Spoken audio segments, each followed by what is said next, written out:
Okay, hello. Good morning. Nice to see you come on in this morning to join us.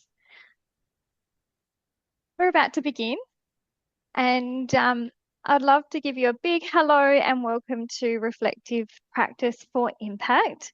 And this is our seventh and final webinar in the series that aims to complement the professional learning modules for Words Grow Minds.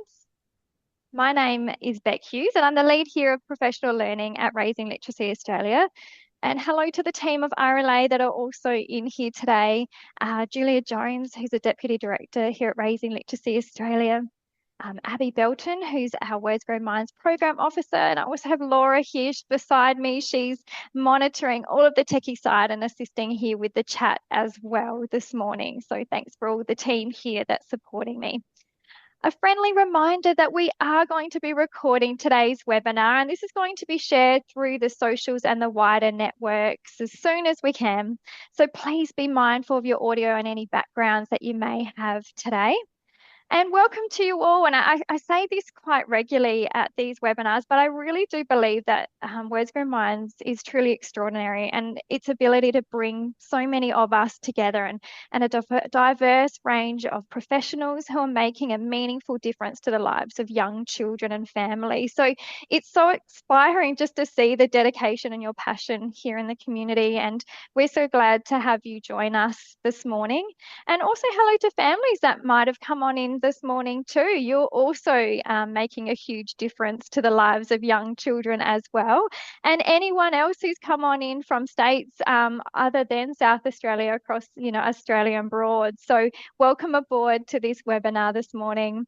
And this webinar is a place for you to connect, to contribute, to share your knowledge and lived experiences, and to learn and reflect. So there's a chat box that can help with that as well. And it's on your Zoom options panel. So drag it out, click it and drag it out, have it up with you on the screen, because that's going to be a really great way that we're going to be able to collaborate and connect this morning for the webinar.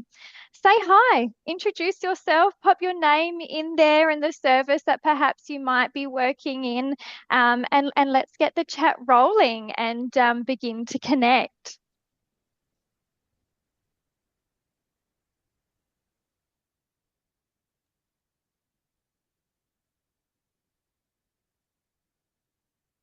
But firstly, we recognise and pay our respect to Aboriginal and Torres Strait Islander people, their ancestors and elders past, present and future from the different First Nations across this country.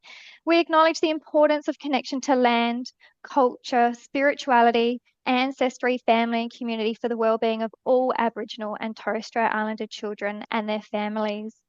Raising Literacy Australia is positioned and delivering this webinar to you on Kaurna country, and would like to pay our respects to elders past, present and emerging. Type in the chat or reflect on who is the custodians of the land that you're joining in from today. Hello, look at all these people saying hello already. I can see Angela from Salisbury Community Hub Library, Liz from Centre Care School in the counselling team, Serena from Mount Gambier Family Daycare, and Sue from Woodcroft Library, and Annie from I Can Jump Puddles. So it's really lovely to see people coming on in this morning and joining us from a range of services. And it's really nice for people to connect and just learn from each other. So continue to do that. Say hello to each other as well, and learn and perhaps connect from each other as well in the chat. Just before we do begin, just a brief little piece about our housekeeping. Like we mentioned, we really want this opportunity here for you to connect, but there are just some little things to keep in mind. So we are a big group. So the chat is a really great way for you to connect and share your ideas. And it does belong to everyone. So just please be mindful of your words and your terminologies, and be inclusive and respectful in the language that you do use. And if you share a story, please be sure to de-identify any children and families. So we want to build that connection and belonging across South Australia. So if you have any brilliant ideas or reads or suggestions or helpful service providers and organisations, Share that as well. Let's all learn and let's all connect that way too. This webinar will go for an hour and a half, and if we do run over, please be assured that we're going to record this and we'll make this open to you as soon as possible as well. So we will be staying online, and we understand if people might have to drop off to continue their mornings too. We are also really open to hearing any comments and questions throughout the presentation. So Madhavi is really open to hearing any comments and questions and stopping and responding to that in the moment as well. So if something does pop in your minds in that moment, please pop it down in the chat and we can make sure that we can do our best to respond to that. But if we do have a lot of questions and we struggle to respond to the amount, we will also log them and we will reconnect and make sure we can gather an answer for you. And we can share that alongside the slides and the webinar recording after it's all ready and polished ready to go. So again, there is a contact email too. So if you wanted any direct email connections or comments or questions responded to, here's our contact details as well. Hello there, Catherine here as well.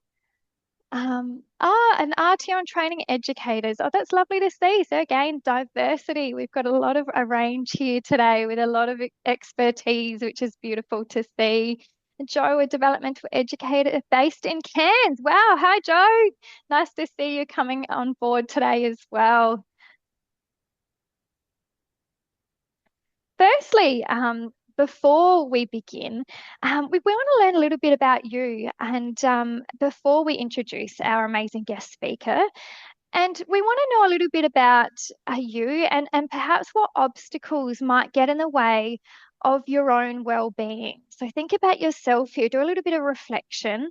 And again, think about perhaps what your role is. You're welcome to share that. Are you an early years professional or a parent?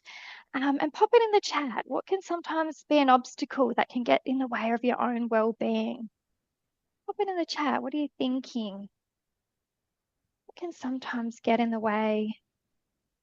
I find, time is sometimes so precious for us, isn't it? That's one of the big things that can impact us. Yeah, Catherine's just shared my own expectations. Very true, Catherine. We have such high regard for ourselves and our role and what we do in our professional worlds as well, and our own personal worlds too. Yeah, your own expectations can definitely impact your own well-being. Serena said family and being busy. Yeah, that ball, I say that sometimes you've got lots of balls in the air, you're balancing a lot at once, aren't we, Serena? That's for sure. Catherine said not having work-life balance. Yeah, that balance is sometimes a really difficult part in our worlds to kind of manage and think about and try and negotiate. Annie shared trying to support everyone else in their roles as a leader and also as a mum. Yeah, there's a lot of it on us. There's a lot that we hold sometimes on our shoulders, isn't there, in our days? And every day is very different as well for that. So we don't really know what to expect. Busy schedules has been shared for sure. A lot on our plates that we're trying to maintain and manage. Compromise, boundaries and expectations. Yeah, definitely thinking about, what we can do and what is also, part of our roles and expectations. Forgetting to value reflective time. Yeah, the forgetting was in quotations there, and I imagine that it is still part of you and part of something that you want to do. It is about putting it sometimes above other things, perhaps, and thinking about that line and priorities there as well. A range of obstacles there, which is really nice to read and to learn about from all of you. And I think what it definitely does share is just how the role of an early years professional or parent is so multifaceted. We've got, young children and even families often relying on our own emotional resilience to kind of meet their needs. So, that's definitely, you can see that in that thread just in what you were saying as well in the chat. And, this responsibility can present, significant challenges which can impact both our own mental health and our overall well-being. But what we feel is that this webinar is perfectly aligned for this time of the year where sometimes this is already beginning. And we're looking perhaps on some strategies and ways to go about this.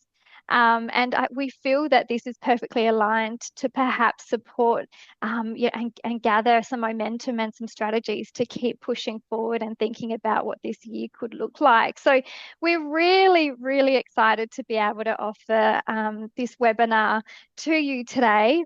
And we are super excited and thrilled to have Madhavi, who is from Positive Minds Australia, join us this morning. And her experience in the sector and her valuable insights is going to really support us to nurture and find those practical strategies to start and sustain a positive and professional approach throughout this year. So we're so thrilled to have Madhavi here. Madhavi Nawana Parker, she's the Director of Positive Minds Australia, and she's going to be our key presenter.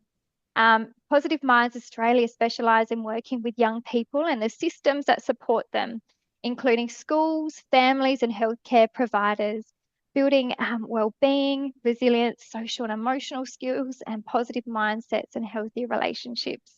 The Positive Minds Australia also has a team of allied health and educational professionals that specialise in neurodivergence, emotional regulation, resilience, confidence, and behaviour.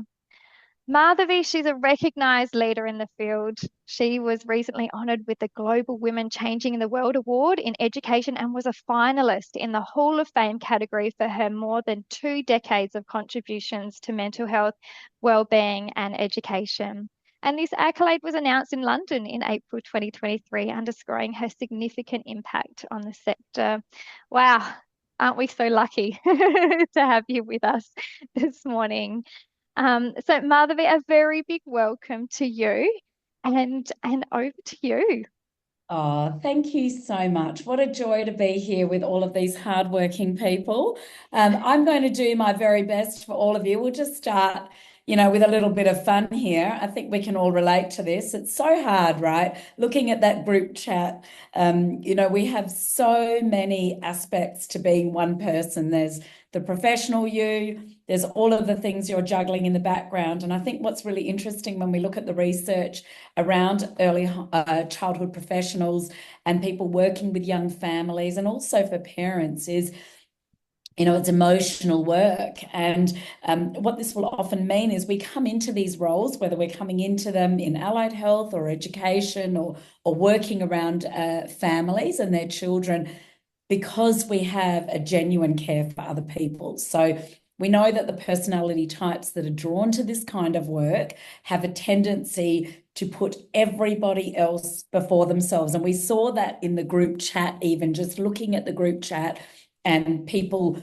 we all know what we need to do. I've got 3 children. I do my job. I know what I need to do to look after myself. On a cognitive level, it's a no-brainer. I know what's good for me. I know what's bad for me. I know how important it is to prioritize the time. And I would imagine that you would be the same. The challenge, of course, is it's too much, quite often. And one of the comments there was about the competing demands. There's the demands of your job, they're the demands of your life. And every single day, certainly in our work in particular, it's that constant exposure to other people's emotional load and other people's mental load that we want to be really, really aware that this is actually what leads to burnout. So now that we're here at the start of the year, what we really want to do is remember it's different for all of us. Everyone's got different abilities. We're all at different seasons of life. So we're just going to focus, probably for many of you for the first time in your life, perhaps, just on you and just on your own personal circumstances and the role that you take on, and look at how to reflect on where your well-being is at right now, at this moment, but also where you would like it to be as the year progresses. Because it's one thing to know all of this, it's another thing to execute it. And I'm going to help you come up with ways and plans and strategies so you can really keep this a part of your life every single day. And along the way, to make sure that as you do that, I think I might have just skipped a slide, so just bear with me. Yeah, there we go. So One of the things we want to look at when we're working with young people and families, and for those of you who are parents as well, it is very similar. As adults with the more advanced neurological development, as you know, so if we look at children, particularly the young people you're all serving, their brains are very grossly underdeveloped, yet so thirsty for knowledge and support from us. So they're always looking to us to set the tone. We're their emotional compass. Now, the challenge we have is we catch emotions from the people around us. And so working with, living with young people means they're going to be emotional. They're not going to do what we want them to do. We're going to make a suggestion. They're going to go, no, thanks, I don't want to do that. And so when this happens, they bring an atmosphere and emotionality about them. And of course, it is very difficult not to catch that tone from them. And it is also part of their neurobiological hardwiring and their developmental stage to challenge our tone. So we're all peaceful. Those of you that are there in the library, you're incredible. I've taken all three of my children to libraries and practically felt like it was a second home. You set this incredible tone, right? And those of you in childcare centres, allied healthcare centres, you do the same thing. We do the same thing here at Positive Minds. We go and greet the young person with this tone. We help them understand the expectations and what we're going to do. And we bring this beautiful, peaceful presence that we've all been trained to bring. But kids are kids, right? And families are families, and young people are young people. So they're going to then respond with their own personality, their own temperament, their own skills and knowledge and capacity to regulate. So they then test and push the tone. And unfortunately, this has a tendency to go on well through the teenage years and right up until about 25, when the brain completes its ability, well, completes meaning gets to a much better point in its ability to be able to regulate, control impulses and do that. So when we go into work, we just have to be aware that this is going to happen. They're going to challenge the tone. And when it comes to our well-being, folks, the best thing we can do is be one of, like, just make the decision. I'm going to be one of those people who looks after myself, because I do a job that is so important. What you do is so important and so morally valid, right? If we look at what all of you are doing, whether you're working in the library, in education, raising a family, in allied health, it doesn't matter what you're doing.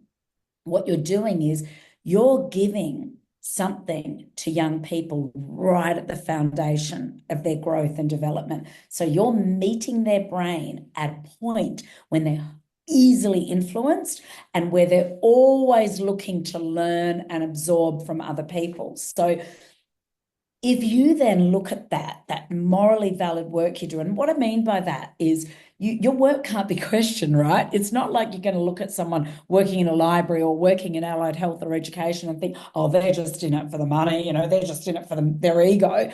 It's a genuine offering that you're giving based on your skills, your knowledge, your personality, and your set of values. Now, when you go into work and they're challenging that tone, it's really important to remember the only way you're going to cope with that without damaging your well-being, because you absorb a young person's emotions, you're a co-regulator. They borrow your calm to get calm themselves. Children cannot get calmer without the help of a calm adult. They simply cannot do that. We all know that.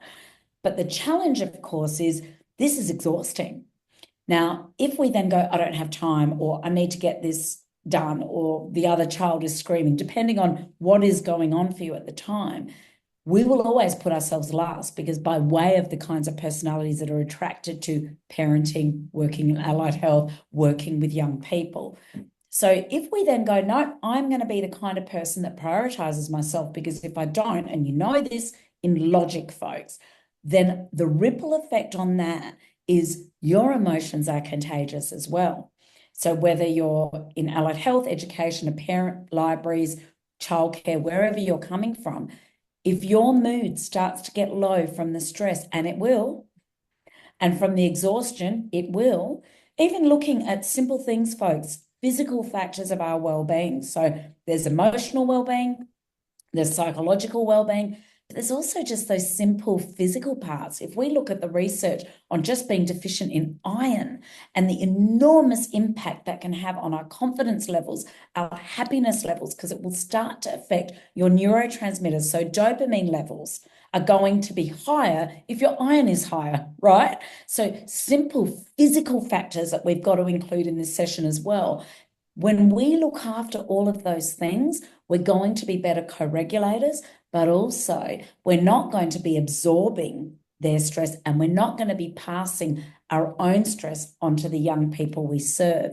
And so for those of you that care so deeply, maybe that's another way of encouraging yourself to make time. And my habits are 2-minute habits. So, they're short, sharp, shiny things that we can do on a daily basis to improve our well-being. And there's so much in the science of small wins. Never forget, if you're thinking, all right, I know walking's good for me.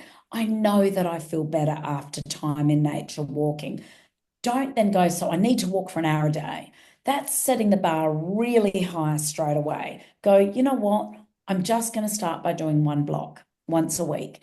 And what starts to happen is the brain starts to experience that dopamine hit, and it's much easier to develop these well-being habits if you start small. So don't go and push yourself around. We start really small with all of these things.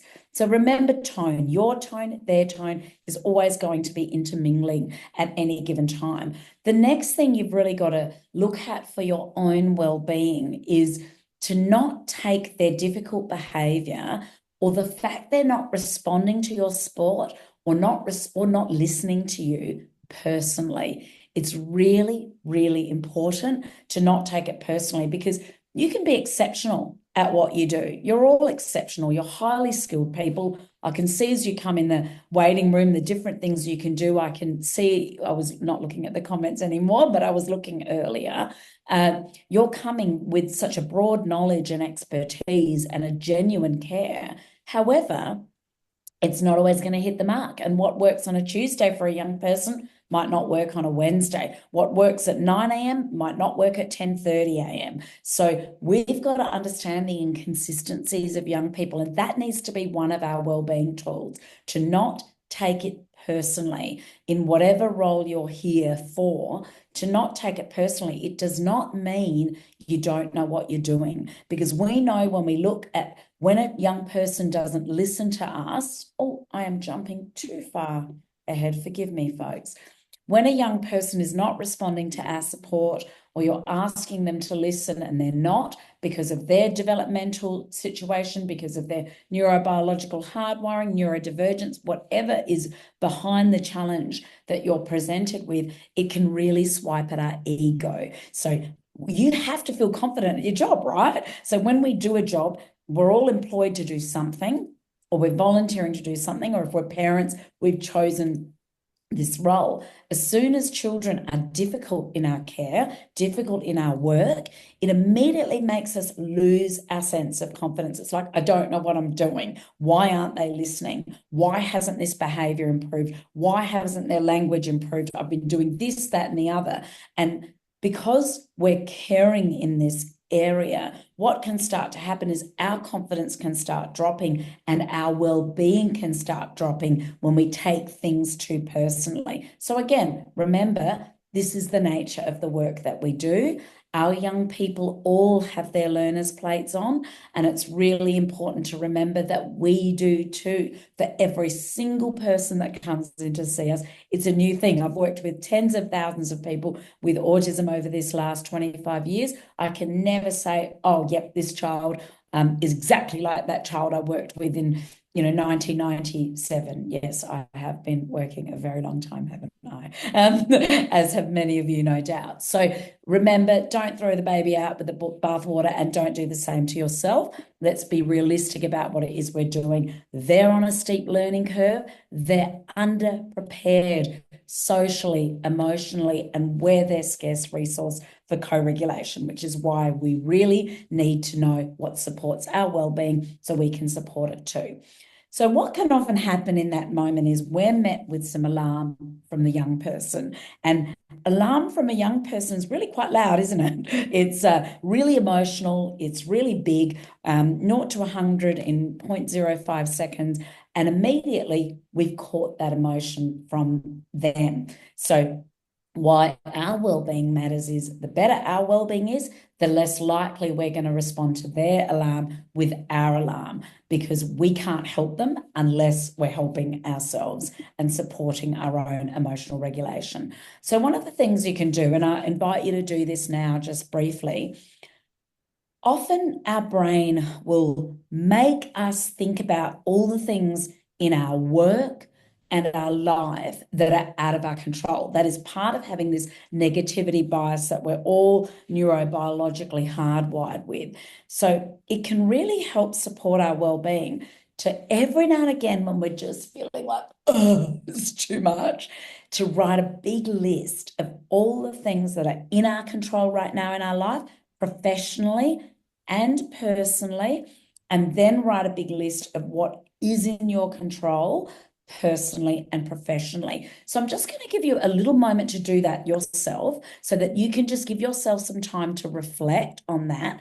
And please feel free to share something in your chat that has come out of that activity for you, or anything you have a question so far about. And lovely Beck over there is going to help me notice if anybody's asking me any questions, and I'll be happy to answer. So we'll just spend a couple of minutes there, personally, professionally, what's in your control, what's not in your control.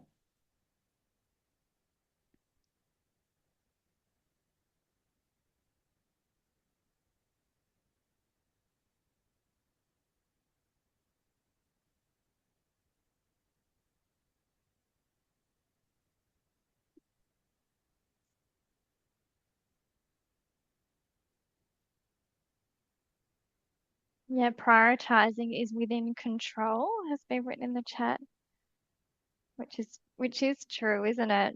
What we're putting It's that first. I'm going to be that person that does this.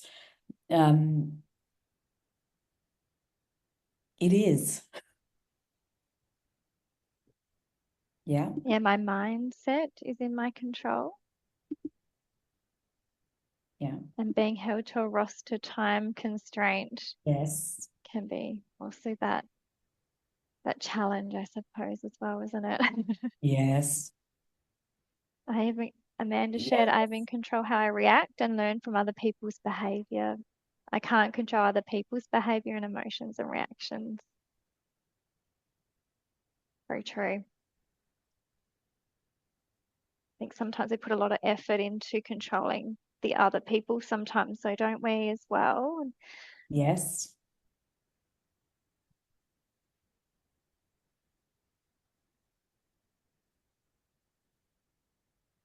Yeah, in control of taking a moment. It's a really great strategy.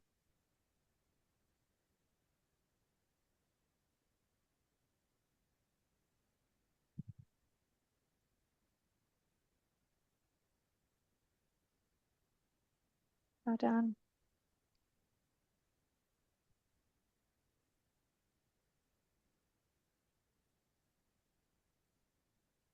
Yeah, 100%.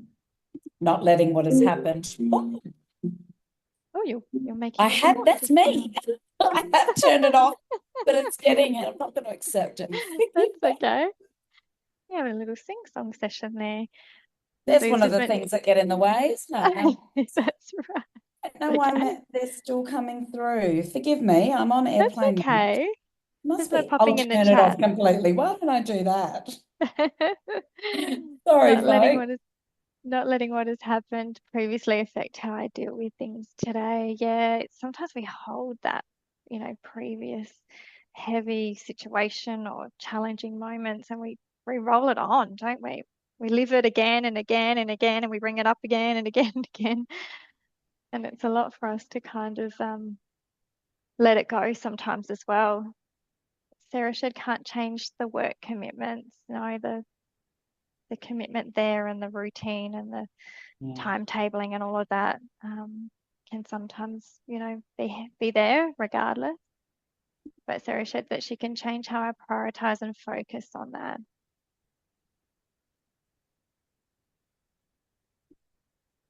Very true. Fantastic. Thank you, everybody. And again, this can be this is the kind of thing that can be quite time consuming. So give yourself some more time to do this. And the reason, your answers are just absolutely spot on and brilliant. And here's what's going to get in the way if you're remembering what's in your answers. So it's the automaticity of thinking. So be really self-compassionate to yourself and remember we get 60 to 80,000 automatic thoughts a day. And so what we're programmed for is to focus on the negative. We cannot help it. So when you look at the things that are not in your control, your brain, until we practice this again and again and again, will naturally pull you towards thinking of what's not in your control. It cannot help it. But then if we make that decision to go, you know what, I'm not going to let my negativity bias, I'm actually going to work against what my brain is trying to send me down because it's not useful for me. And it is that whole thing where some of the things that people were saying there on the comments about, look, I can, priority can be a choice. I can make a decision, right? To go, I'm actually using a lot of time scrolling. I'm spending a lot of time doing this, doing that, doing the other thing that doesn't bring me joy. But remembering it will always be hard. So I always find things like Post-it notes. So for me, if I'm trying to develop a new habit, we know in the research, attach any new habits to existing habits. So if you've decided, all right, I'm going to practice gratitude because I know it's good for my happiness and well-being, then try and do it at a time, the same time every day, and when you're doing something you'd be doing anyway, like brushing your teeth, or every time you're at the red light, or every time your bus stops to pick somebody up. And the brain really likes it when you attach it to something that is part of your life already. So we can sometimes, now we know from the gratitude research, the best time to do it is either in the morning. So that's the first thought of the day. And even better is at the end of the day when your brain is trying to organize your day and work out what kind of day you've had. Don't get caught up in, well, that's the best time to do it, so I've got to do it then. You'll probably forget because you're so tired. So be really kind to yourself and attach it to those existing habits. And again, always go back to what's in your control. I often give the example of, when I had cancer a few years ago, and I couldn't help but think about the chemo or think about, am I going to die? You can't help that when you're in a situation like that. I had these 3 young children and it's all going through my head. But writing that list out, because obviously I've been teaching it for such a long time to other people, really helped because I couldn't control whether or not they could cure me at that time or whether or not I had to have chemo, but I could control other aspects of my life. And this is what we've got to do for our well-being, is we've got to optimize what's good in our life, to go through the motions of things like rosters, things like other people's expectations, things like other people's moods. That's how we get through the motions of what's hard in our life. It's by optimizing our well-being, focusing on what's in our control. So hopefully that's been a useful tool for you to adopt. So we'll continue to move on. What we want to remember too is we've all got different dispositions, and this is not our fault, right? So we've all been blessed with our own genetics, and maybe some of those feel a little bit like a curse sometimes, our own temperaments, our own personalities, and then how we've grown up, how we've been raised, what's happened to us, what's not happened to us. So we all come into this day with all of this stuff sitting in the background. But, back when I was studying psychology in the 1800s, we thought that was it, right? And most people today are still living according to their genes and their environment. So most people will follow on their life according to that. But what we know from the current research, and really over the last decade, but particularly now more so with this focus on well-being and the impact our mindset and our habits have on the quality of our well-being, we now know we can change our genetic expression if we engage in these well-being habits. So for many of us, someone my age, I'm 51. Now, I wasn't taught how to manage stress or look after myself. And I would say even those of you in your 20s and 30s probably were not taught how to manage your stress. Young people today are being taught how to manage emotions. But back in my day and back in many of your days, if you felt sad, the strategy, the parenting strategy or the strategy from someone else was here, have a biscuit, watch the telly, distract from the emotion, right? Whereas now we have much better methods. So what we know is we don't have to be what we grew up with. We don't have to be all the hard things that have happened in our life. And in fact, some of those hard things, if we look at them with the mindset that, part of these ups and downs in our lives, and it's always nice when it's up. It's great when it's up. It's great when everything goes according to plan. It's great when you're rostered at a time that is better for your well-being. But all of these ups and downs are actually, when we look at the data, without them, our life would feel less interesting and we would experience less of a sense of accomplishment and ability to understand I can do hard things. So there's a little bit like at the gym, if I lift really light weights, I'm not going to grow as strong as if I lift heavier weights. Now, while I'm lifting the heavier weights, I'm cursing, I'm waiting for it to end. I'm thinking, I hate this, this is not fun. And all those automatic negative thoughts are cascading through my mind. But the reality is it is through those hardships and challenges. And if we reframe them to go, all right, what is this here to teach me? And a little caveat to that, remember, in the thick of it, that's the last thing I think is, what's this horrid experience here to teach me? You're not meant to think that at that moment, but that's the goal. When we're looking at well-being, we don't want to let the circumstances that are out of our control dominate where we go next. We want to come out, and we know that we have a better chance to come out of adversity and challenge and difficulty with post-traumatic growth than we do with post-traumatic stress if we are kind to ourselves, so self-compassion. We give ourselves permission to be human. That means let yourself be grumpy sometimes. Let yourself not go to the gym when you don't feel like going to the gym. But also if we surround ourselves with the right people. So there are some people we cannot control in our life, but there are also other people we can control in our life. And making sure we have the right people in a tight, trustworthy circle who nourish and support our well-being. So these things can have an enormous impact on our genetic expression.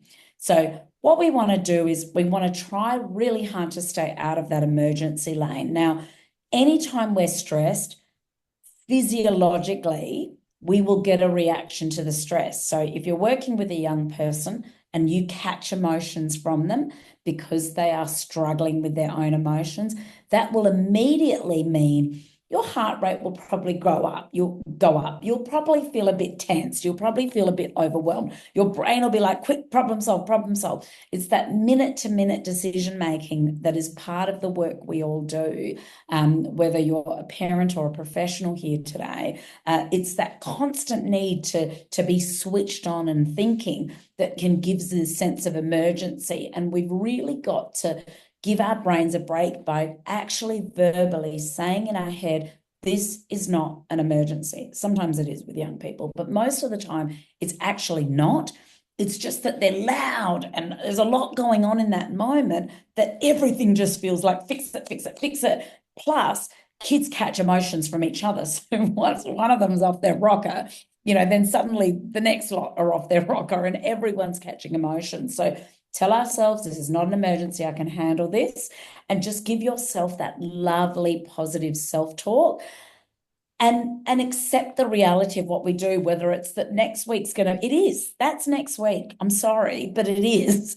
Every time I think, once I write that article, once I finish that chapter, I'll have more time to this. Someone else is going to pop something else into your inbox, or something else is going to go on if you're a parent with your young person. So what we're trying to do for our well-being is this acceptance around reality, this acceptance around the nature of what we do. Because if we meet it with resentment, straight away what happens is we start to have this cortisol blood reaction, right? Our central nervous system starts to up the ante, and then we can't relax. Our well-being is not supported, and we're full of cortisol instead of dopamine. Let me just let a person in. So, that can make you feel a little bit like this. And we know as a species, for humans, we know we are pleasure seekers and pain avoiders. So we're always going to naturally look for whatever feels good when we're emotionally uncomfortable. So we need to, while I share this in jest and for a bit of a laugh, the reality is as pleasure seekers and pain avoiders, what this will mean is when we're uncomfortable, and this is not usually when we're at work, and it's not usually when we're actually parenting, it's in those off moments when we're so exhausted from what it is we've done all day, where we're less likely to think, all right, I'm going to do something for myself. Often we'll just want to shut it down because we are so emotionally overwhelmed.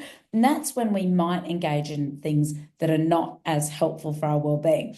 So as much fun as it is for me to have a bag of Haigs, so delicious, so yummy, it'll give me short-term relief from my stress, but it's short-term relief for long-term pain, right? Because I'm still not solving the problem itself, which is I actually need a better method to manage my well-being. So keeping that in mind as well. Then I want to talk more now. I mentioned just a few minutes ago about the power of who we spend our time with.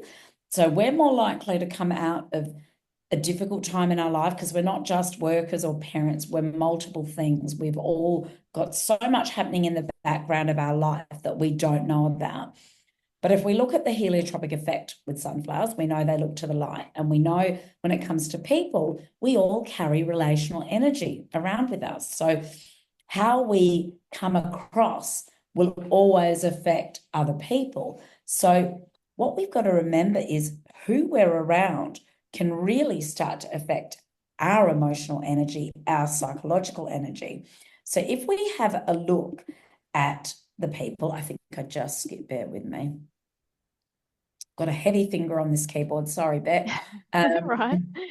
If we look at what it is that makes a person have really great relational energy, these are some of the qualities that people demonstrate who've got good relational energy. They're enthusiastic to see another person. They encourage you.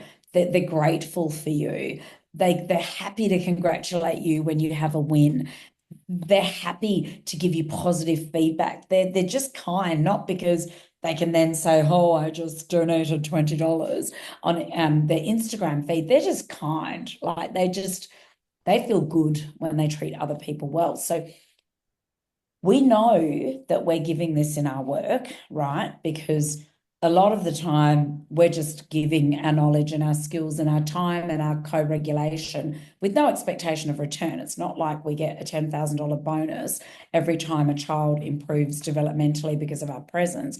We're just doing it because it's the right thing to do, and it's part of our moral responsibility in the work that we do. But now let's look at our family and friends. So we can't choose family, and you're really lucky if you can get these things from family, but not everyone does. But we don't want to stay stuck there either, right? We want to try to find people that give us this. And the research tells us to try and have at least 5 people in your life that can give you these kinds of qualities. So now for your well-being, and then for the others, you just buffer them out. You put that, like we teach the kids, you put that little bubble around you and you're like, you know what? Like think about, there's some troublemakers, right? A few knuckleheads out there in the world. And those knuckleheads, if they're having a bad day, we have a natural tendency as a species, if we don't know how to handle our bad day, we can dump that bad day on another person. We can dump our bad mood on another person. Say we're struggling with a problem. What we'll then might be able to do instead is, right, I'm so grumpy. Oh, and I wonder what's happened with that thing. Get on the email. That person sends you an email saying, ding, ding, ding, ding, ding, send. They're feeling great, right? So they've now got it off their chest. You're now carrying this thing that they've sent to you.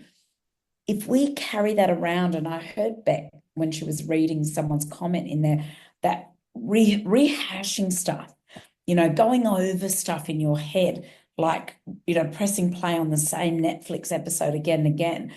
If we keep going over the same content, remember, our brains don't know the difference between us actually doing it and remembering it. So then what starts to happen to your central nervous system is it's going, I'm there again. Oh my gosh, there's so many horrible people in my life. And you're still going over that one knucklehead that's caused you trouble. So it's really, really important to not let them in. Focus on these people and then remind yourself, I cannot control that person's behavior. It's about them. It's not about me. So now let's have a look. Get back to your paper again and just write down, who are your top 5 sources of relational energy in your personal life? And then your top, if you're here because you work, your top 5 sources of relational energy in your work life. Take a moment and just write some names down and get some information out there.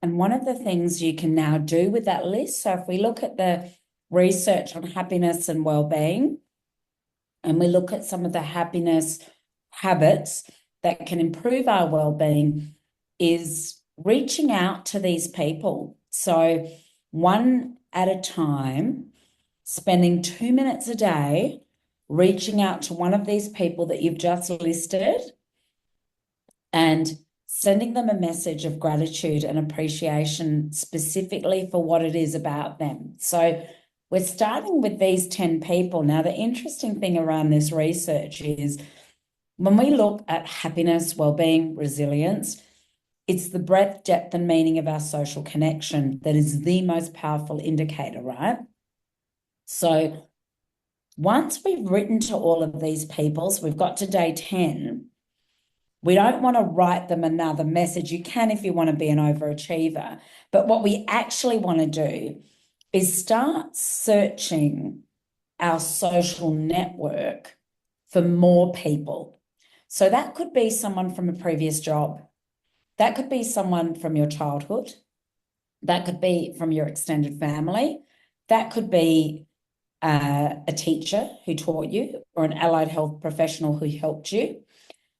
And the more we start to extend this practice, the breadth, depth, and meaning of our social connection starts to feel broader and stronger, which is really good for our mental health because we're being given this signal, I have so many people in my life. And look, we're all here because of all the people that have supported us. We've certainly all had our knuckleheads who've tried to hold us back.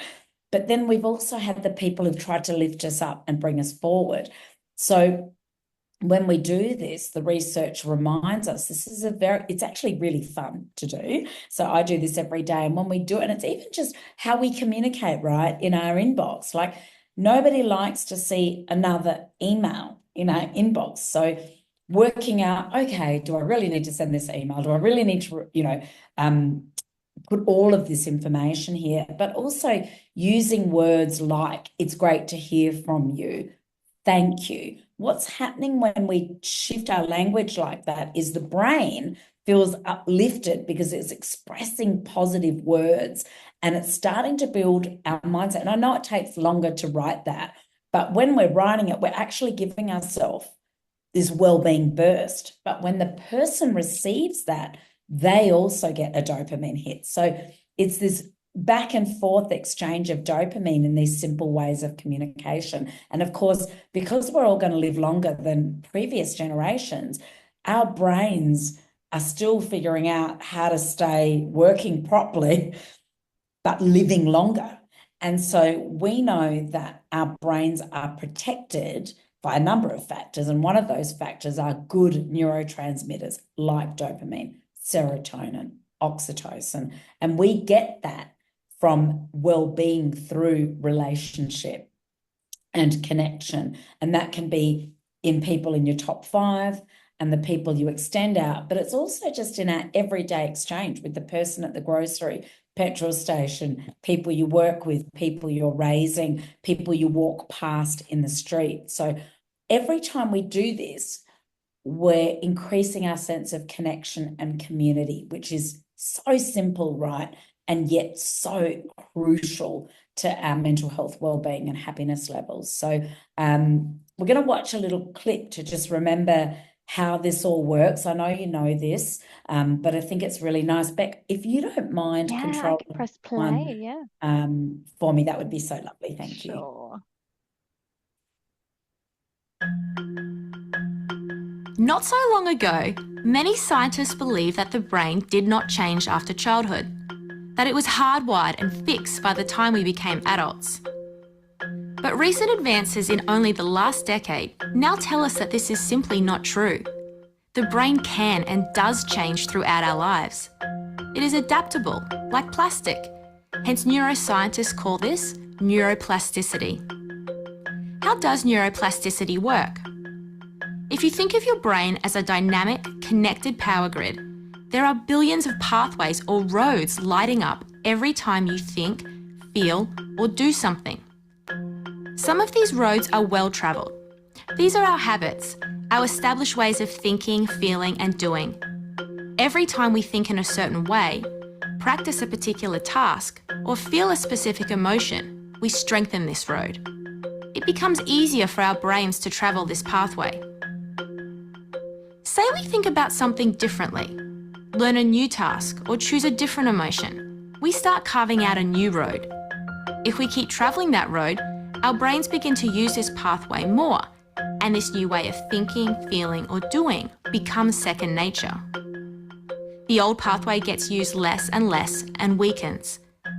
This process of rewiring your brain by forming new connections and weakening old ones is neuroplasticity in action. The good news is that we all have the ability to learn and change by rewiring our brains. If you have ever changed a bad habit or thought about something differently, you have carved a new pathway in your brain and experienced neuroplasticity firsthand. With repeated and directed attention towards your desired change, you can rewire your brain.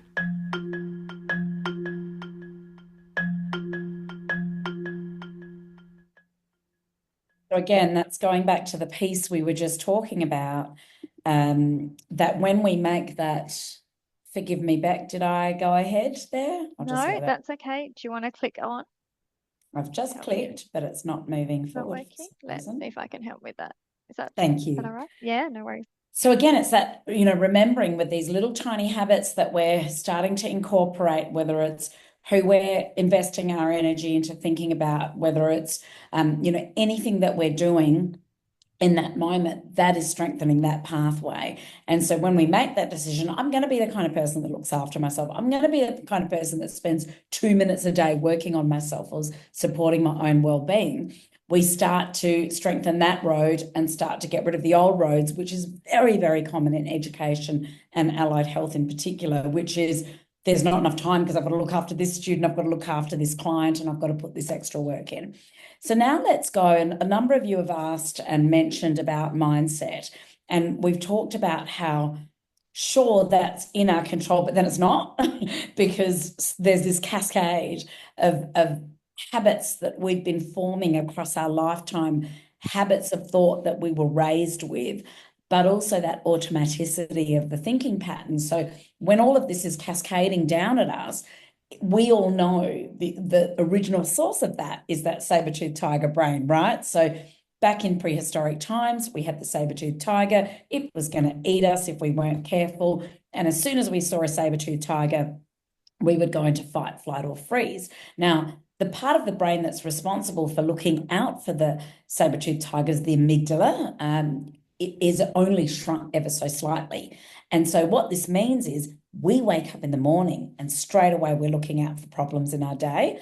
And for our well-being, to add to the things we've been talking about so far, it's really important to be aware that if we're lying in bed and before we even really know we're thinking, we've started that cascade of negative thoughts about all the things that we've got to fit into our day, about all the things that might go wrong in our day. We're actually mentally rehearsing problems before we're actually having a problem.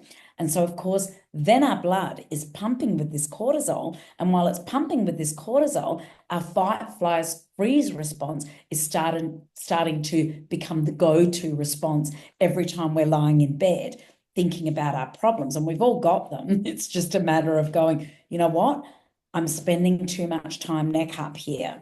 And that's why when we look at that morning, we know the first 30 minutes of our day and the last 30 minutes of our day, when we're least emotionally resourced, we've got to be really tender with ourselves in that first 30 and that last 30 minutes of our day. We want to get out of our head as quickly as we can. So really, ideally, we want to get out of our head by getting out of our bed. Now, I know that that's not easy for most of us, but what we do know is the longer we're lying there, if you're a person that overthinks and tends to do that mental rehearsal, if you're not, like if you're just thinking happy thoughts from the word go, great, stay there, enjoy them. I'm actually so happy for you. But most of us naturally are just going straight into the to-do list. It's the nature, it's this sense, and I think, again, this comes from the work that we do.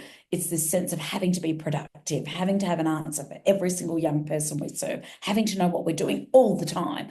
They're just not realistic expectations that not only we place on ourselves. I think it comes in the nature of all of our job descriptions is that we're going to do X, Y, and Z to support people. But what this does is in that moment, whatever you think about is always going to have a corresponding emotion. And whatever that emotion is going to have a biological response. And whatever that biological response, it's going to lead to your next behavior.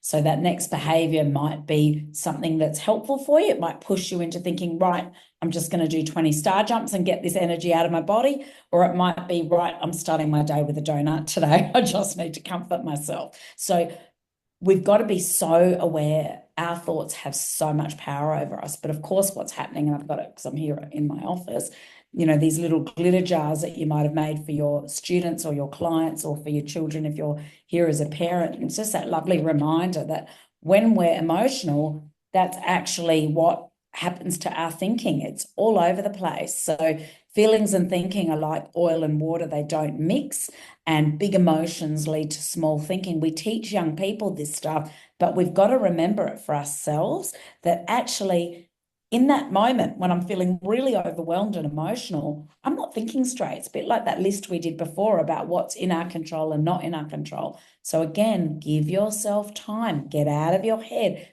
get into your body. The best things to do in those moments of stress is to move or listen to some music. So we know that music can uplift our mood within 7 minutes. We can see that on fMRI scans of the brain. We know that moving has an instant effect. It processes that neurochemical fuel. And by movement, I'm not saying, okay, go take a 4-kilometer run. I don't even know if that's long or not because I'm not a runner, or short, but you know what I'm saying, right? Everyone's version of physical movement is different according to your body, according to your interests. But what we do know when we look at the research is, 15 minutes a day of anything that gets your heart rate up that you enjoy has a similar effect on our serotonin levels to an antidepressant or an anti-anxiety medication. Now, that is not to say in replacement for those things, because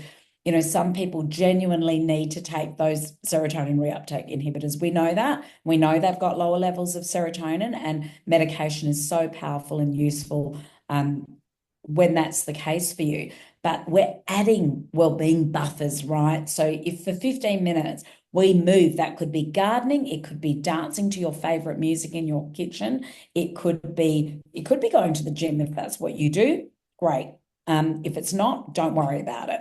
It's just finding something that means you're spending less time up here, which is where all our problems come from, and more time, allowing, we're psychophysiological beings. You can never separate the mind and the body. So if your body's in a slumpy state and it's feeling overwhelmed, your mind is going to follow, and vice versa. So if we take a look at this next slide, actually, it's not the slide I thought I was going to see, but, this is exactly why you have a great day. One thing goes wrong, all you can think about is the one thing that goes wrong. It is that mindset. So if we take a moment to really become self-aware, because a lot of the time we're not aware of us thinking. We're just not, because it's so automatic and natural to us, right? We've all been raised by someone. We've all had a life. We've all had a childhood. And because of all those things, we've developed styles of thinking. And that, combined with our personality, our temperament, we've all got a tendency to go towards some of these. And I can go to all 9 of these, right? Depending on what I'm going through in my life, I can find myself going back to these habits. It's much easier now because, I'm 51 and I've been studying this all my life, but also practicing it. It's much easier now to notice it, and I go there far less. But if you recognize any of these or all 9 of these, write them down, work out what is it that's affecting your well-being? What is it that is the obstacle? What thinking obstacles are getting in the way of you having the clarity of thought, thinking realistically about your circumstances? And then all we've got to do when we catch ourselves doing it, and you've got to really make the decision, you've got to go, I'm going to pay more attention to what I think about. I know in one of the books that I've written on confident mindset, I ask everyone to just sit and listen to yourself for 5 minutes. It's not a lot of fun, by the way, but just sit and listen for 5 minutes to what you tell yourself and what you think about, because often we're just not consciously aware of it. And when you're aware, you start to go, whoa, that's not really helpful. No wonder I feel so heavy. No wonder I can't forgive that person. No wonder I can't approach that task, because my mind is stopping me from taking that next step. And because these things are not conscious, right? We know with those 60 to 80,000 thoughts a day, most of these are coming with automaticity. So if we then go, right, there I am, I'm jumping to conclusions. Stop it, Marvi, you're jumping to conclusions. You don't know for sure that's what's going on. I don't have all the information. And you start to soothe your mind when you start to label the negative thought pattern, the unhelpful thought pattern, by constructively responding to it. So getting to know those habits is a really important thing for well-being. And it just makes our work easier as well, because we're thinking more realistically and with more clarity. Just checking in on where we're at now with the time. So the next thing is, so we're almost through. I'm going to stop at 15:15 to allow some questions and conversation, so that we can just check in with everybody as well. So I saw someone's got a positive quote. It's come up in my chat box. I look forward to reading that in a moment. This is just an example of the power of the breath, right? So if we look at the nicely lit up brain on an fMRI scan, we can see that when we come up with a version of deep diaphragmatic breathing that we like, so again, this is up to you to find what works for you, we think better, we think more clearly, we're far more relaxed. Within 3 minutes of going back into that stressful breathing, so often when we're stressed, we'll hold our breath.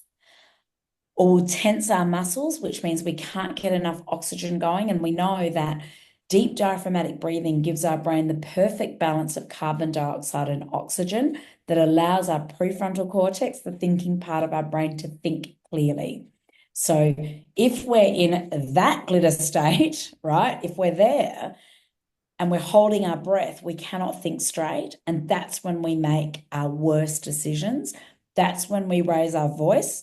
That's when we use all of the negative thinking patterns. So the breath is one of those well-being tools that are completely in our control. We have full control over the breath. So when we train ourselves to use diaphragmatic breathing, that could be in the morning. That could be as soon as you wake up. If you're one of those people that overthink, then you know what? I'm going to be one of those people that the moment I wake up, I'm going to practice 3 deep breaths. You know, studies at Microsoft, Harvard, at Harvard that were used in Microsoft, Facebook, big organizations like that invest a lot into understanding well-being. One of those well-being habits was just to take your hands off your keyboard at a certain time every day. So it could be that you set this 3 times a day, because we know it's the micro moments of well-being that have an impact on changing your brain. It's not just doing it once a month or once a week. It's trying to do this throughout your day. Hands off the keyboard, and for 2 minutes, all you do is you focus on your breath. So I'm breathing in, I'm breathing out. I'm breathing in, I'm breathing out. So you're just narrating your breath and being more consciously aware of your breath. The research in that shows significant improvement in people's happiness and well-being levels. So it's really powerful stuff, right? So find a method that you like and use that method. And this is just that reminder. It's got to be regular. You know, we've got 4 hours a day where we can do our best work, right? And obviously we spread that out across 8-ish hours, but some of you then go on to work with your own raise your own families, or look after elderly parents, or volunteer, or whatever it is you do. And so to change our brain, when we think about neuroplasticity, to really increase our well-being, we're trying every 45 minutes to an hour and a half to engage in one of these practices, whether it's hands off the keyboard, putting on your favorite song, looking at a funny meme, sending a text message to someone you love, doing something positive that makes you feel alive and brings you joy and releases those positive neurotransmitters. And, you know, laughter being a big part of that. So doing things that make you laugh, being around people that make you laugh, watching stuff on Netflix that makes you laugh, listening to comedians on podcasts. All of these things are lighting up our brain and giving our brain those neurotransmitters that mean that when we live to 100, our brain has been given the nutrients it needs in order to live to 100 and still have the best chance of a healthy brain and healthy well-being. And, you know, even as I said in those first few minutes of our time together today, you know, don't forget that biological stuff, like check your iron levels. If you're feeling sluggish, go and check your iron levels. Women in particular are notoriously well known for having low iron levels. And when your iron is low, that affects your mood. You know, there's lots of research into increasing your predisposition for anxiety and depression when your iron is low. It will also affect the quality of your sleep. It will also lower your confidence. It will make you feel like, oh, I can't do that thing. I haven't got energy. I'm too tired to take that walk. I'm too tired to do that thing. And so looking biologically at what it is that you need as well is really, really important to make sure that we give our brain the best chance of longevity and good longevity, you know, to live well right to our last breath, as much as we can control it. You know, obviously there are other factors. Remembering, you know, we've got these 4 key pillars in our well-being that we've got some control over, right? Now, again, all of these things are hard to do when you're exhausted, but they are the buffers to mean that the exhaustion feels less exhausting. So when we make the decision, I'm going to be that kind of person that spends 2 minutes, start with 2 minutes, you know, remember the science of small wins. So, you know what, I'm going to make sure that at least 1 meal a day is really full of stuff that makes me feel energetic and great. And then you move up to maybe twice a day, and you just keep filling your body with the things that benefit. The next thing is movement. Again, 15 minutes of cardio. Now, I don't know what any of your physical health levels are at. We're all at different seasons of our life. Sometimes you can move more than other times of your life, but try to find what movement is fun for you, because this is part of why our stress has gone up. Is as psychophysiological beings, we spend more time sitting now, and that means more time up here. But when you get up and move, your mind actually slows down. So what is it? Is it that little walk? Is it dancing in your kitchen? Is it gardening? Is it just running around with the dog or the kids? What kind of movement can you give yourself for 1 minute a day, working up towards 15 minutes a day? And look, if you can go more, we know that's going to be really great for your health. But again, science of small wins. What can you do? The next is relaxation. Work out what helps you relax. Do more of that, less of the other stuff. The other thing with sleep is, again, some of you are parents, you're not going to get much sleep at particular seasons of your life, but we know it's the most powerful performance enhancer, right? It's getting enough sleep. And if we don't get enough sleep, the first part of the brain that's attacked by not getting enough sleep is where anxiety and stress occurs, right? So if we're not getting enough sleep, we are going to wake up more stressed. We just will wake up more stressed. We will wake up more anxious. And so we've got to prioritize ourselves. We've got to, if you've got to go and see a doctor and get some help, if you've got to try melatonin, if you've got to do something with someone's else's help, it is always worth the investment. So we know that all of these things start to have an impact on each other. So being really, really aware of that. And we know there's more and more conversation. I don't know if I did put that slide in, that the effect of light is really, really important. So, when I get home, if I'm coming home from the gym, because I just want you all to know that I go to the gym. But if I'm coming home from the gym, the first thing I do is I go into all the bedrooms and I just open everybody's shutters. So all the kids by 6:45 have got the shutters open.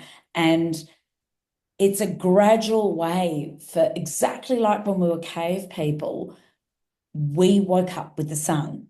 And now we've got the blinds closed, and there are people that will sleep with their blinds open to help themselves start to set something that is more biologically suitable for their brain. So I know a lot of people and a lot of researchers, this is all from the neuroscience research, it's telling us get natural light as early in your day as you can. So even if you've got that cascade of negative thoughts, or you're feeling anxious, or you're feeling overwhelmed, even just walking outside and looking at a tree and exposing yourself to natural light as early as possible, but also opening the blinds, let that natural light in. That is actually what's going to help you above artificial light.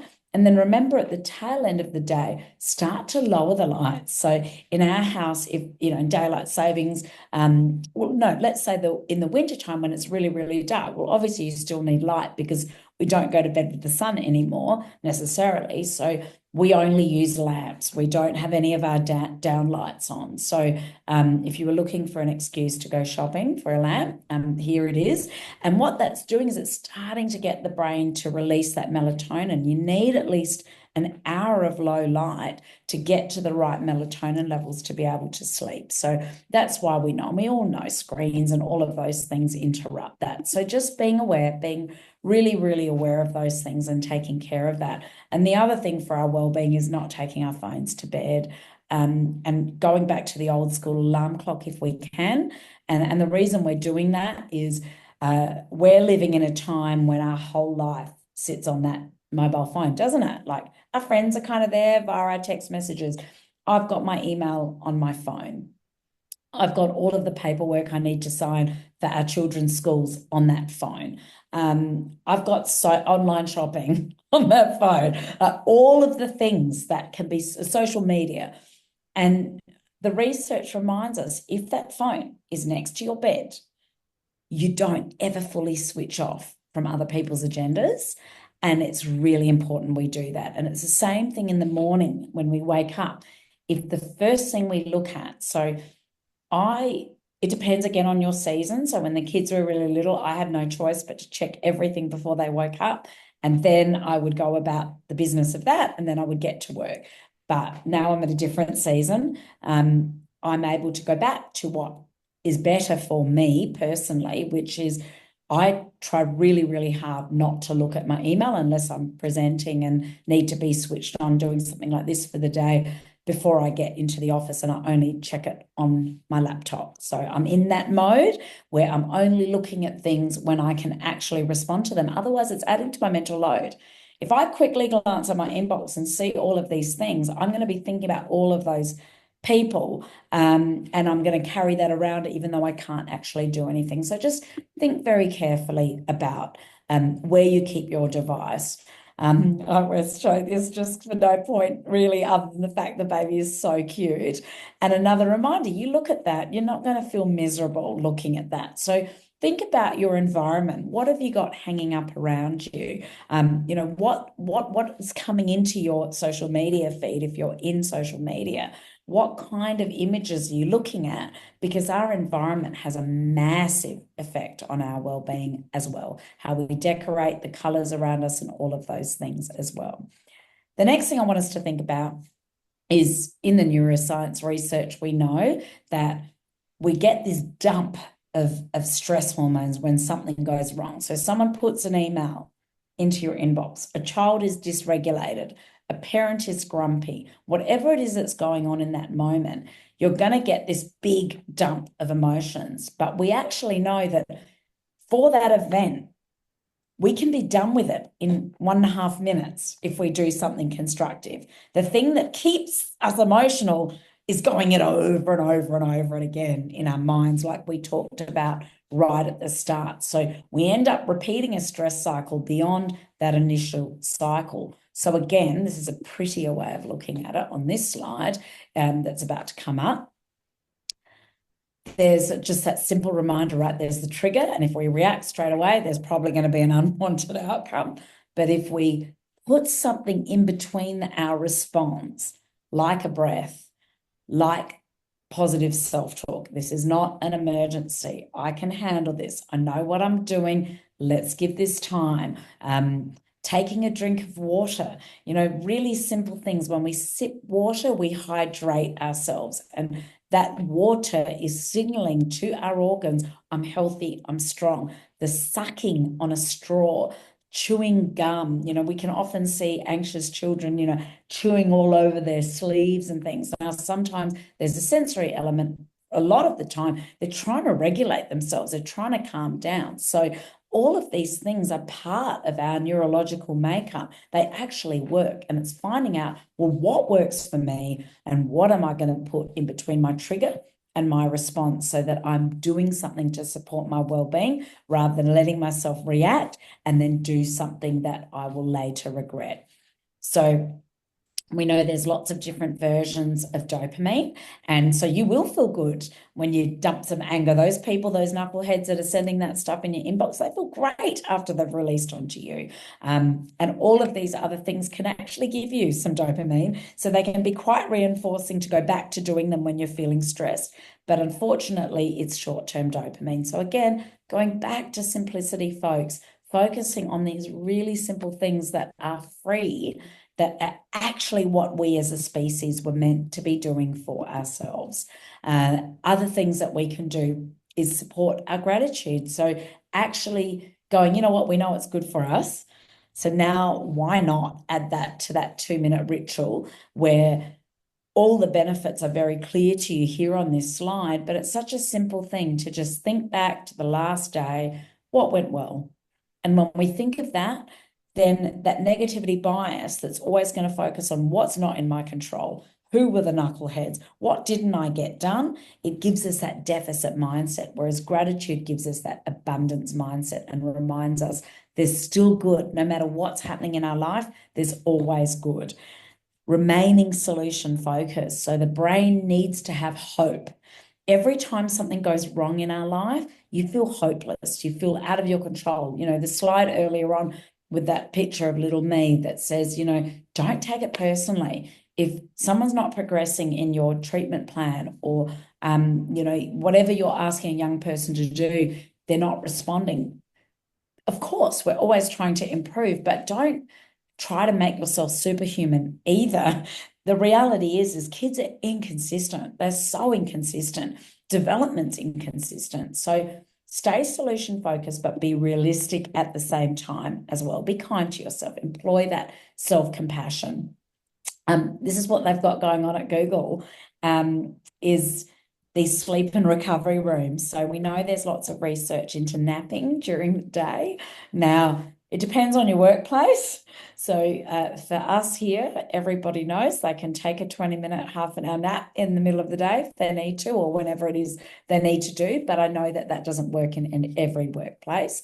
It's easier for us to do in our allied health setting, and the way that we're structured as a practice as well. But we don't have one of those. I mean, that thing looks like it costs several $1 million. But the research on this, and you know, I've started to do this. Now, when I say I've started to do this, I've started to do this in the last 6 months, and I've probably got 10 naps in the last 6 months. Okay, except when I was on holidays, then I'm sometimes averaging 2 naps a day, which was really fun. Now, the research on this is because we've got these 4 productive hours a day, we know that the brain needs a rest, and 20 minutes rest can actually give you a second burst of energy. So, you know, I've got a good friend who's a gastroenterologist, and he sees, I don't know, what feels like 400 people a day. He climbs onto the consulting bed in the middle of the day and he takes a 20-minute nap, and that's how he can do his best work and serve the people he can do. But I know that it's different circumstances, but just think about the power of that. We've talked about the power of music, and how important it is. Start your day with music. If that uplifts your mood, I can tell the difference in our house when I remember to put the speaker on and put up some uplifting. So I just like go to Spotify and just put happy music. Then it's not like someone going, oh, I don't like listening to this. It's just neutral. Half the time we don't know what we're listening to, but the beat is uplifting. Simple things here that we can do to just feel better really quickly in those micro moments of well-being that we can disperse throughout our day. So we'll have a quick look here at this. We're almost at 12:30, so we'll just press play on this. This is about that contagion of emotion. What and the mother did was she sits down and she's playing with her baby who's about a year of age. I'm my girl. Oh. And she gives a greeting to the baby gives a greeting back to her. Yeah. This baby starts pointing at different places in the world, and the mother's trying to engage her and play with her. They're working to coordinate their emotions and their intentions, what they want to do in the world. And that's really what the baby is used to. And then we ask the mother to not respond to the baby. The baby very quickly picks up on this, and then she uses all of her abilities to try and get the mother back. She smiles at the mother. She points because she's used to the mother looking where she points. The baby puts both hands up in front of her and says, "What's happening here?" She makes that screechy sound at the mother, like, come on, why aren't we doing this? Even in this 2 minutes, when they don't get the normal reaction, they react with negative emotions, they turn away, they feel the stress of it, they actually may lose control of their posture because of the stress that they're experiencing. Okay. I'm here. And what are you doing? Oh, yes. Oh, what a big girl. It's a little like the good, the bad, and the ugly. The good is that normal stuff that goes on, that we all do with our kids. The bad is when something bad happens, but the infant can overcome it. After all, when you stop the still face, the mother and the baby start to play again. The ugly is when you don't give the child any chance to get back to the good. There's no reparation, and they're stuck in that really ugly situation. In the still face experiment with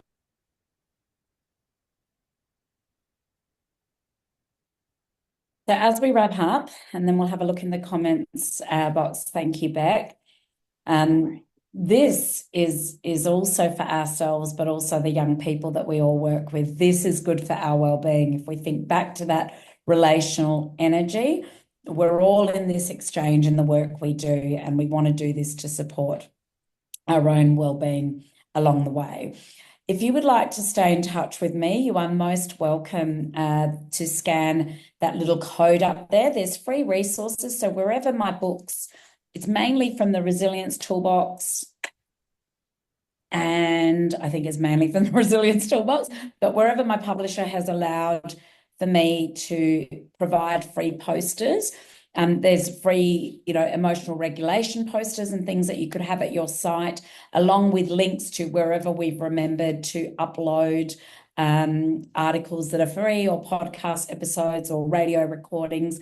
And you're very welcome. And all of these books are available on the website as well. So probably most relevant at the moment to wellbeing is the latest release, Unmad, which is a 30-day program for parents, because I know you want to know how to support your families as well. And emotional regulation is just, I think, the hardest part of parenting, and it could be the hardest part. We could do all of this in educational allied health at work, but then doing it for ourselves often at home can be a lot harder. So I'm here now, and for the next few minutes, if anyone has questions or comments. Thank you so much for being here. I've loved the comments. I'm looking forward to catching up on them too. And thank you, Beck, for being such a lovely host. I love working with all of you. I'll hand it over to you to tell me the next moments, what we can do.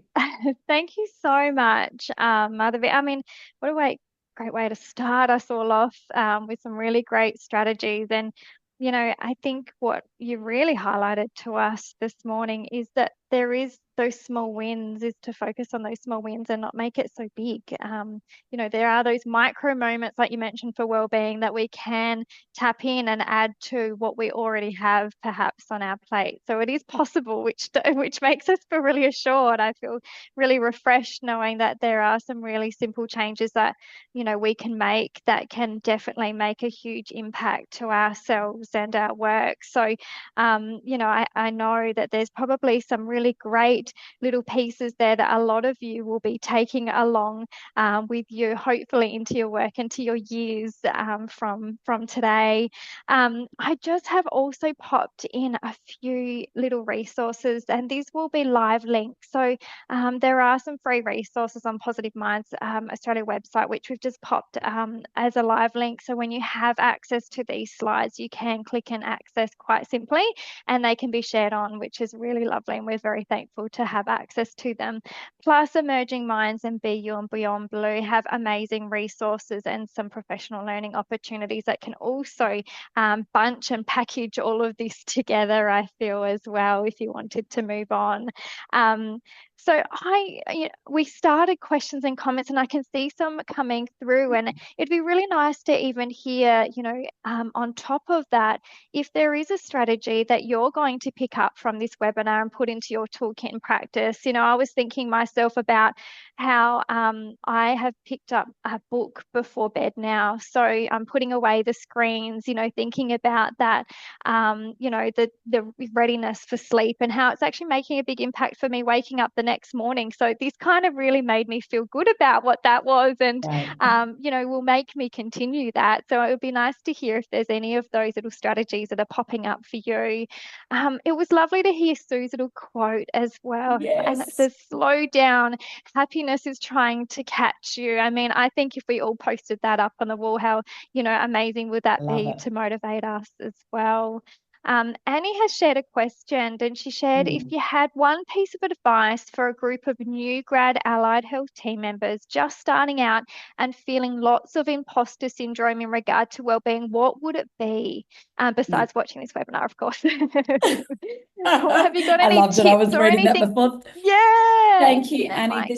You are so not alone. Imposter syndrome is so common, and first and foremost, it comes from people like you who are actually really good at their job and are doing a really good job and actually know what they're doing, but you care so deeply about your work that you're probably overthinking how well a job you're doing. So, Annie, this is a topic I often provide training on and support on. I think I've got one tomorrow for an organisation. It's not just fresh graduates, it's also people down further in their careers who just feel like they're surrounded by this amazing, and I remember that when I first worked at Autism SA, I was 20 something fresh out of uni, and I had these incredible allied health professionals and educators around me, and I felt like they know everything. Here I am, I know nothing. I'm right at the start of my career. So one of the tools that you can use to help you with that is go back over evidence, right? The actual evidence, not the lies that your mind is telling you. You don't have to believe everything you're thinking, and go over the evidence you have that you're doing a good job. So, and that can simply be that your clients feel connected to you, that they feel happy when they see you. And that won't be all of your clients, but it will be most of your clients, because some of them might not smile as part of their disposition as well. So just whenever you catch yourself doubting yourself, think about all the evidence that you have that you're actually doing a great job, and also just normalize it. It's a very normal part of caring about your job, is feeling like, am I good enough? And what it can do is it's how we keep learning. I mean, if I thought, at 51 that I knew everything, well, I would be completely stunted in my growth. I am continually questioning my knowledge and how much I know and what I need to know more about. So part of that thinking pattern is also healthy. It's just that you don't want it to then stop you from doing things that are outside of your comfort zone. So that's the thing you've got to look out for, Annie, is making sure that it's not stopping you from giving yourself a go to try new things, because trying those new things and really being willing to not know enough and to not know everything before you take on a new project or take on a new client. These are all really beneficial things for imposter syndrome, because then you start to then go, oh my gosh, I actually know what I'm doing. Like, what you're doing, Annie. Like, we know what we're doing. We're all hard workers and we're all well trained. But the more you get out of your comfort zone, the more evidence you're actually collecting that you know what you're doing. So hopefully that gives you a start, without knowing you personally, to start, looking after yourself and being really, really aware that, we're all in that boat sometimes. Definitely. There's such an element of vulnerability to our roles, isn't there? And as a lifelong learner as well, it continues for, for such a long time, for life as well. Serena shared that she's got a really great strategy now. She's started walking in the mornings and has been doing it consistently for a month now, and she's definitely feeling the positive impacts. And it is, that small little win makes a big difference, doesn't it? And it's nice to know that, something really simple like that can make a huge difference to your days and your work. That's so great, Serena. And, I was listening to or reading some research the other day, and they were talking about people that walk in the morning, Serena, or exercise in the morning, like, more than even the benefit of the walk, it's also having done something early in the day. It's like, I shouldn't use the word starter drug, but there, I've said it, but it's like a starter habit. Like it kind of tells, like it's like, oh, I did this thing, and you're more likely then to do another thing that's good for you and another thing that's good for you. And people that exercise in the morning, here's the perk, are less likely to spend money in a quick online, like feeling better, less likely to make some less healthy eating choices, and are more likely continue to feel confident and gather momentum around more positive habits. So that morning walk, and you're probably, I'm guessing, Serena, exposed. I can see you there. Is that you in the beautiful, colourful top? Hello. Do you go like just as the light is coming out, or a bit later than that? I've been going between probably 6 and 6:30. So depending on the day, it was very dark the other day when I left. It wasn't. It was some weird. days it's getting quite light. Yeah. Yes. So that's again good for setting that circadian rhythm. The earlier you get that natural light, the better. And also, isn't the world is really beautiful at that time, isn't it? When you can do it, the colours, the birds, all of those things, are so great. Yeah, for sure. And it's been really nice weather lately. Like, I think I like that type of morning because particularly as it's been so hot lately, it's so Yes, nice and calm and stuff. So I've been so enjoying. beautiful. And make the most of those times, don't we, as well? And you know, it seems like we found time. You know, there are those moments that we can find in our busy schedules for those pieces that make a huge difference. So it's so lovely to hear that there are some great strategies. And Annie, you know, has just shared too that she's very thankful, and she'll share that with the new grad group, and it's very So you're not the new reassuring. grad. Yeah, she's and Sorry that she's about going to give, that. and she's giving them the right advice though, which is really Yes. lovely too. So it's nice to have that reassurance as well. So thank you. Well done. It was so nice to see and read and hear, you know, what we're all going to take with us and move forward with from this webinar as well. Well done. So as we start to wrap up, I wanted just to share and you know, review and ask, you know, if we've all started engaging with the Words Grow Minds professional learning course, and how are you going? So it might be a little, you know, nice way to kind of pick up from today's by looking at Module 8, which is Reflective Practice for Impact, if you haven't already. It's free. And if you have already started, you know, this might be a little refresher and a reminder to pick it up as well and to keep going, keep that momentum going, because it's really lovely to see just how many of you are really diving into these modules and making the most out of this free opportunity. So pass it on, and again, dip into those modules that are really relevant to you and your work as well. Keep your eyes open as well for access to the First Nations perspective module, sorry, that'll be available very soon. So, you know, thank you for your patience with that one as well, but hopefully you can continue on your journeys for learning beyond this webinar as well. Wow, what a pleasure it's been to have each and every one of you join us today, and for your contributions. I mean, you've made this also a really impactful webinar as well. So a special thank you to Madhavia. It's been so lovely to have your insights and passion. You're truly an inspiration to the field and just so easy to follow and listen to. I think I could listen to you all day actually. So we deeply appreciate your time to share your expertise with us. So this does mark our final webinar for the series, but please remember that you can always access the previous webinar recordings on our website, and you can also access this one and share it on once it's available as well. I'd just like to take a little brief moment just to express our sincere gratitude to every one of you that has come on into the webinars over this duration, and also our guest speakers who shared such expert knowledge, practical strategies and invaluable insights. So we're very grateful, and we hope you found also the webinars very meaningful to your work. Before you leave, if you do have some time, it would be lovely if you could click on that QR code and give us some feedback for the webinar, because that just does help us think forward and plan forward perhaps for future opportunities. And if you have to rush off, that's okay. We'll email and we'll reconnect with you to receive some feedback after the session as well.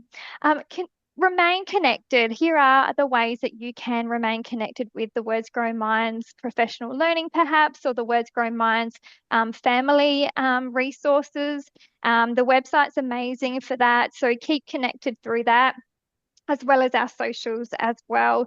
And, you know, keep your eyes and ears peeled for any new developments as part of the Words Grow Minds campaign as well. So stay tuned. Thank you once again, and have an amazing day. Take care.